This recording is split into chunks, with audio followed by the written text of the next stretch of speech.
প্লাট ড্রাফটসের পরিবর্তে প্রথমবারের মতো নিলামের মাধ্যমে খেলোয়াড় কেনার পথে হাঁটছে দ্য 100।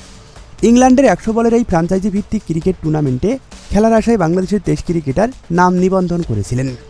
আগামী 12 মার্চ লন্ডনে দ্য 100-এর নিলাম অনুষ্ঠিত হবে, যার জন্য গত সপ্তাহে নাম নিবন্ধন করা 712 জন পুরুষ ক্রিকেটার তালিকা প্রকাশ করা হয়েছিল।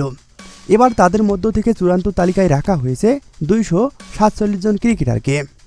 এবারে নিলামে প্রথমে ডাকা হবে 10 জন মার্কি খেলোয়াড়ের নাম, যেখানে বাংলাদেশের কেউ না থাকলেও রিশাদকে রাখা হয়েছে টায়ার 1 স্পিন ক্রিকেটারের তালিকায়, আর লং লিস্টে আছেন মোস্তাফিজুর রহমান। বাংলাদেশের 23 ক্রিকেটারের মধ্যে সর্বোচ্চ রিজার্ভ প্রাইস 1 লাখ পাউন্ডের ক্যাটাগরিতে আছেন মোস্তাফিজ। রিশাদ হোসেন আছেন দ্বিতীয় সর্বোচ্চ 75 লাখ পাউন্ডের তালিকায়। বাকিরা ছিলেন 31,000 পাউন্ডের ক্যাটাগরিতে।